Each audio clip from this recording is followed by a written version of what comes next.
Senator Tolentino. Briefly, Senator Pimentel. Mr. President, while I still have the floor, can I request for some information from the Senate President, especially regarding the impeachment calendar that The is gentleman honors may issued, proceed. because you issued the first impeachment calendar was issued by the Senate President when we were already on break. I mean, Mr. President, tama po yun, di ba? That is correct. So, Mr. President, may we know when His Honor issued the first legislative calendar, impeachment calendar, which fixed June 2 as the time for receiving the House prosecutors, may we know the basis of the authority of the Senate President when he issued the first impeachment calendar, Mr. President? Article 1 of the impeachment rules, which says that the Senate President can set the date for the presentation of the articles of impeachment. Mention was made specifically of the Senate President. And also we were on recess. So the Senate President at that time, Your Honor, issued a suggested calendar of activities. I was very clear when I stated that, subject to plenary approval when we resume, because you were already on recess at that time. The second notice sent by this representation was made also while we were on recess. And I also stated that it was subject to plenary approval and or reversal as the case may be, given the load that we need to... So ayun mga pre, ano, itong si Escudero po, marami po siyang mga palusot. Dinadahilan niya ng time na yun, recess pa nga pero ang tanong po dito, bakit itong si Amy Marcos nakagawa naman po ng paraan para makapag-hearing at may pagtanggol si Digong sa kanyang hearing? Diba? Pero itong si Escudero, tulog pa yata, no? Recess daw Pero ang tanong, si Amy Marcos, I think nakatatlong hearing siya. Diba? Nakatatlong hearing po siya. Pag gusto kasi, maraming paraan yan. Pag ayaw, maraming dahilan. Ngayon, nandyan na kayo. May dahilan na naman. May kailangan daw unahin. Diba? Iwan ko ba kung anong uunahin ng mga to? Kaya hindi naman daw masyadong importante yung yung impeachment na yan. So, isang tabi muna. Unahin muna yung mga importante, ha? Alam mo, Escudero, naaamoy na kita May naaamoy ako sa'yo wala ba kayong communication nung isasalang dyan sa impeachment trial o ng kanyang opisina? Bakit nyo pinapabagal yung proseso? Dapat immediately. Diba? Kasi, yun yung trabaho nyo Hindi yung papaasahin mo yung mga Pilipino, bubula-bulahin mo, parang naglalaro ka lang dyan Diba? Pinapatagal po. Mariusip naman itong si Escudero talaga, wala sa ayos. No? Anyway, ito po yung ating bibigyan ng reaction ngayon. Ayan and syempre, no, buti na lang po, nandyan si Pimentel. Kasi ang gusto ni Pimentel po ay masimula na. Bakit naman matatakot si Sara Duterte? O yung kampo nila kung talaga namang wala silang ginagawang mali, di ba? Hindi ka mako-convict. Pero kasi ang pagbabanta, ang pagbabanta po ay impeachable yan. Of course, yung bribery na yan. Impeachable po yan. Ay mayayari ka dyan. 'Di ba? So, pero kung sa tingin mo malinis ka, hindi ka dumuduta Di ba? Ay, dapat mabilis na. Bilisan nyo. Ay, naku po. Anyway, bago po tayo magtuloy-tuloy sa ating reaction ngayon, ayan meron po tayong dito, Facebook page. Yan, huwag kalimutang i-follow po, no? Ballpoint Man 2.0. Ayan, same lang naman ang pangalan natin sa Facebook. And of course, TikTok po, no? Ballpoint Man 2.0. So, ayun, sa hindi pa po nakasubscribe sa ating YouTube channel, ayan, huwag kalimutang mag-like, share, and subscribe para naman po maging updated kayo sa lahat ng mga uploads natin. Ngayon mga pre, bago po tayo magtuloy-tuloy dyan sa bakbaka nila Chis Escudero, no? At syempre, ito si Pimentel, bigyan muna natin ito ng reaction mga pre. Eto, no? Oo, kasi si Mayor Biazon mga pre, no? Si Mayor Biazon po ay sinampahan ito ng kaso, no? Talagang kinasuhan po. And then yung di umano, yung nasa likod nito ay, siyempre, sino pa ba? Kalaban. Pero eto muna, basahin po muna natin ito mga pre, no?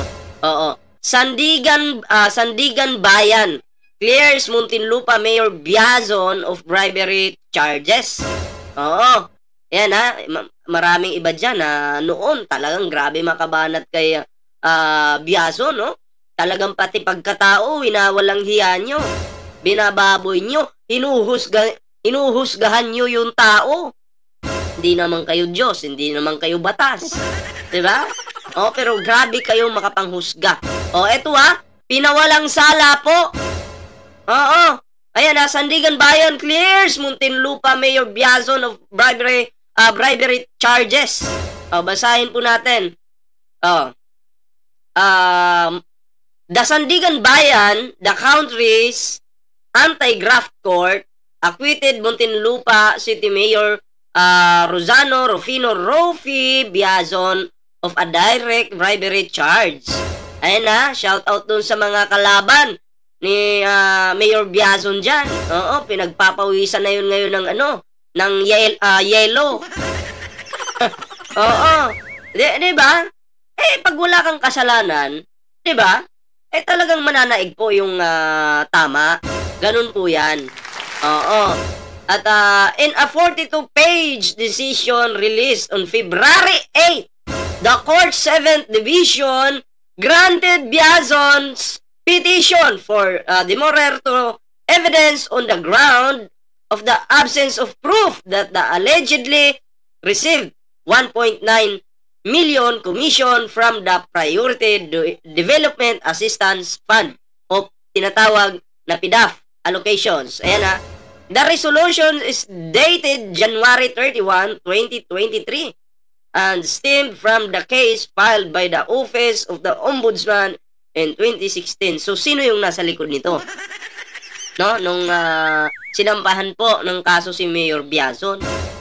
Paulit-ulit ko pong sasabihin, siyempre, yung kanyang yung gusto siyang siraan. Sa mga susunod na araw, malalaman nyo to kasi iisa-isahin po natin ito mga pre. 'Di ba? Hindi pwede yung gano'n na yung isang mayor na nagtatrabaho naman ng matino, akusahan nyo na eto yung mga ginawa, 'di ba? Tapos kayo pa yung kumbaga magiging shadow. Magtatago kayo sa sa anino, tapos meron kayong may mga taong gagalaw para pahirapan yung tao sampahan ng kaso. Tama ba 'yon? May pansariling interest yung ganyang klaseng tao. Basta sa mga susunod na araw mga pre, iisa-isahin ko po ito sa inyo kung sino itong mga tao na to na gusto pong pabagsakin po si Mayor Biazon, no? Importante po itong mapag-usapan kasi pangit naman kung ang uupo sa isang lugar na magiging mayor, vice mayor, o pagpalagay nating congressman, no? Oo. Dapat alam po natin na ang nararapat dyan, yung matino. Hindi po yung mga gumagawa ng ng tawag yan, ebidensya, 'di ba? Para pabagsakin yung tao. Mahirap 'yun. Mahirap 'yun. Ilagay po natin yung matino diyan sa lugar na 'yon para hindi po tayo magaya sa Davao. Bakit? Masasama po yung mayor sa Davao eh. Masama. Tingnan nyo, binaha. Nag-iyakan mga Dabawin nyo. Nasaan na daw yung mga Duterte? Nandun sa dahig, hanapin nyo. Pagkatapos ng baha, may virus sa Davao. Di umano, nag-lockdown na sa Davao. Bakit puro Davao yung napapag-usapan? Kasi masama po yung mayor nila doon. Minumura yung Diyos. Minumura yung Santo Papa. So, same lang din dito kay Mayor Biazon, no? Dapat po, yung matinong mayor, yung isasaksak natin dyan. Kinasuhan si mayor. Napulan sala. Congratulations. And good luck doon sa mga naninira kay mayor. Abangan nyo po to. Marami po tayong topic nito, no? Kailangan po nating pag-usapan ito kasi pag-usapang pangbansa mga pre, no? Pupukusan po natin 'yan, 'di ba? So anyway, eto na. Bigay po tayo ng bigyan po natin ng reaksyon etong video. Okay? Etong hearing dito. Ayan, panoorin po natin. Take up after the LEDAC meeting. So yes, Mr. President, I noticed that no one from the majority was complaining about the original or initial impeachment calendar issued by the Senate President. So we were all looking forward to the date where there should be some action on the impeachment, which is Yes. June 2. Supposedly, yes. Yes, supposed to be. Kaninang 4 o'clock the prosecutors from the House of Representatives should have appeared before us to read the articles of impeachment. But then this was changed. So from June 2, changed by the Senate President also, now June 11. it's June 11 at 4 p.m. Pinapatagal nila, pinapabagal talaga. Ha? June 2, naging June 11 na. Anong pang plano mo, Cheese? Bakit ganon? Diba nasa Constitution yata yan na pag usaping impeachment trial, immediately, dapat umaksyon na kayo. Diba? Nasa Constitution yan eh. Pero bakit? Hindi naman immediately yung pag-aksyon ni Cheese. Parang pagong eh. Parang pagong kung umaksyon. Bagal! Bakit? Cheese, meron bang kumontak sa'yo? Na kabilang kampo?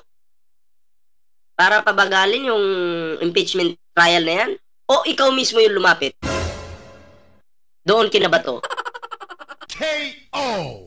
Tanong ko lang. Hindi, ako yung nagtatanong lang. Cheese. Hi, Cheese.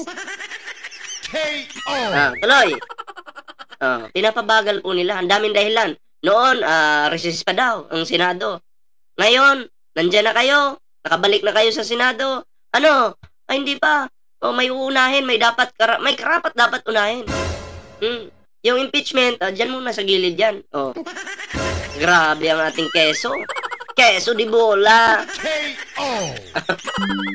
So if the authority used to issue the original calendar was based on the fact that we were on break, now that we are not on break, could not have the Senate President waited for 3 p.m. and then we discussed moving the June 2 4 p.m. to June 11 4 p.m.? Because, Your Honor, notice Wait lang, may ads lang. had to be given to the House with respect to the proposed change in schedule. And we could not decide on moving it after the House members are already here in the Senate. That was the reason behind it. That was His Honor's judgment call, Mr. President. Yes, Mr. President. Yes, Your Honor. Just on another matter, Mr. President, yung appearance ba ng House prosecutors ay nasa Senate impeachment rules or you just took this from American practice, Mr. President? It is not in the rules. That was lifted from American practice because what was done before was that the majority leader, Yes. the Senate majority leader, was the one that read the articles of impeachment that was referred to the Committee on Rules that triggered the convening of the impeachment court.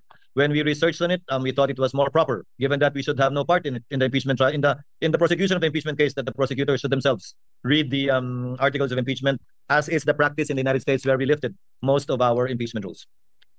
So it's an innovation. But although, had we done it, hindi naman, I don't think it would be fatal or make the proceedings infirm. So it's just not, to use the term of the majority leader, textually required under the existing Senate impeachment rules. Hindi pa ba? No, what was required by our rules, if at all, was the referral of the impeachment complaint in plenary. Because mere filing with the Secretary General does not often by itself operate as the receipt by the Senate in plenary, given that, as with any communication, it has to be referred in plenary, officially by the Senate as a body. Mr. President, Sige, Mr. President. Mr. President, with the permission, Senator Tolentino, sir. Minority What is your Leader. pleasure, sir? would the loaded question of the good minority leader, if decoded, would mean that should the presentment be made before the Senate sitting as a plenary, or should the presentment be made before the Senate constituted as an impeachment court? Baka yun po yung tanong nyo. But it was the Senate President to research on American practice. How do they do it in the United States? In plenary, Your Honors, not as an impeachment court. Because again, mere receipt by the SecGen does not operationalize or start the process of impeachment. Ewan ko ba bakit ito pa si Cheese yung naging dyan? Senate President. Oo, mahirap kasi dapat pag Senate President ka, hindi ka urong-sulong. 'Di ba? Abante ka palagi. Urong-sulong eh. 'Di ba? Susulong, uurong. Ano 'yun? Mabagal po magdesisyon. Hindi po natin kailangan ng ganyang klaseng pabagal-bagal magdesisyon. 'Di ba? Oo, kinokontra na nga siya ng mga kapwa niya senador. Siyempre, yung kakampi lang naman dyan sa desisyon ni Cheese, yung mga makadutae lang. Yung mahilig dumutae dyan. Yung sino ba? Sila Marcoleta. Tuwan-tuwa yan. Sabihin ni Marcoleta, yes. Buti yan. Pinapatagal mo. Ayos yan. Ganon din si Ruben Padilla na bobo. KO. Bobo naman talaga. Diba? Huwag ka nang ewan ko ba, bakit naging senador ka pa? Bobo ka naman. Wala kang utak. Ay, may utak pala. Pero, pang Duterte lang. KO. Anyway, eto na. Panoorin po natin itong isang video dito, no?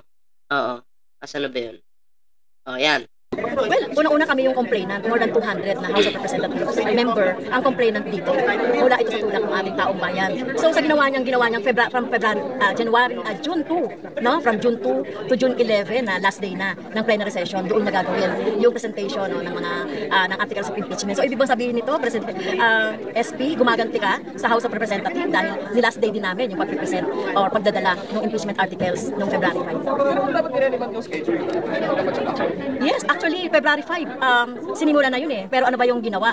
No? Kung ano-anong mga dahilan ang sinabi ng Senado. Yung election, campaign, at saka mga personal na mga dahilan. So hindi dapat yun kasi wala naman sa Constitution yun. Malinaw ang sinasabi ng Constitution, immediately, pag na-transmit na sa kanila yung Yun immediately impeachment, dapat ay harapin na ito regardless of kung ano man yung time. So tingin niyo ma'am gumaganti ba? May pinoproteksyonan? O natatakot ano kung tingin talaga?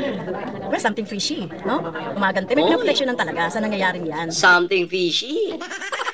At nakikita natin na maghahanda na ito doon sa mga gusto nilang mga position ba o sa 2028, etc. Kaya unahin nyo naman for the first time ang taong bayan at huwag yung mga personal na mga interest nyo. Dininay po yun Escudero, sinabi po niya, tas not to do with political play. Well, Unahin nyo yung taong bayan. Anyway, hanggang dyan lang yung natin yung video, no? Unahin mo yung taong bayan, Cheese Escudero. Huwag mo namang unahin yung mga Duterte. Diba? Halatang halata na masyado eh.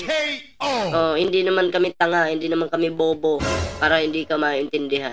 Anyway, ito, panoorin din natin. Ngayon lang ako nakakita ng bola na dinidribble ng 4 na buwan. Kahit naman sa basketball, may shot clock. Convening as an impeachment court and commencing trial is expressly mandated by the Constitution. And yet this process has been delayed and dragged on for 4 long months. In those 4 months, I've been called eager, aggressive, impatient, atat. But the simple truth is this: we are not rushing. In fact, we have been waiting. The Filipino people are waiting. And we believe 4 months is more than enough. These delays are no longer procedural. They are obstructions, dressed up as protocol. The impeachment process is a crucial means of demanding accountability exclusively entrusted by the people to the Senate. Hindi ko yan balak talikuran. It's time to follow the rules and start the process forthwith. Enough games. Time to move. Enough games. Time to move. Galaw-galaw naman, pagong. Wag naman magpapadikta sa mga makadutae. Makatae. Hindi makatatay, makatai. Senate President. Kaduda-duda na yung galawan no? Iwan ko ba kung meron bang nagdidikta sa kanya na kabilang sa dark continent. Continent talaga. Dinidiktahan ka ba? May nag-uutos ba? May humihingi ba ng tulong sa'yo na pabagalin mo na yung impeachment trial na yan? I-move mo? May mga ganun ba? Kaya ako'y nagtatanong lang kasi ako po, may kakaiba dito. Diba? May kakaiba dito kay cheese. Sana all cheese, keso.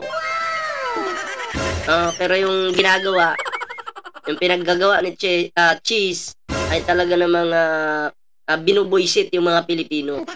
No? Imbis unahin po yung taong bayan, syempre sa kanyang ginagawa na yan, parang pagdepensa na yan sa mga Duterte. Na pagtulong na rin, no? Na pabagalin po itong impeachment trial na to. Halata naman 'di ba? Kahit sabihin yung hindi naman ganoon, ganoon talaga yung aming pagtingin. 'Di ba? Hindi mo mababago 'yan. Hindi mo mababago sa aming kahit sabihin mong hindi ganoon, basta kami pipilit namin ganoon. Na tinutulungan mo yung mga demonyo. Diba? Pagtulong yun eh, pinapabagal mo eh. Tapos yung mga Pilipino, binubuisit mo, pinapainit mo yung ulo.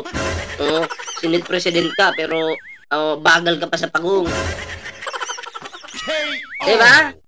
Mariusip naman. Anyway, yun lang po yung ating video ngayon mga pre. Pero syempre, no, bago po tayo magtapos sa ating video ngayon, and kung bago pa lang dito sa ating YouTube channel, huwag kalimutang mag-like, share, and subscribe para naman po maging updated kayo sa lahat ng mga uploads natin. And syempre mga pre, meron po tayong Facebook page. Yan po, Ballpoint Man 2.0 mga pre, no? Facebook page, and syempre TikTok. Yan. Maraming salamat po sa mga nag-follow sa atin sa TikTok, syempre sa ating Facebook page. Syempre sa ating YouTube channel, sa mga nakasubscribe, ayan maraming salamat. Huwag kalimutang i-ring. Okay? Ring the notification bell para pag may upload po tayo ay mag-notify po ito sa inyong mga cellphone. O, diba? So, yun lang po muna yung ating video mga pre. Ayan Oo, kita-kits po sa susunod na video.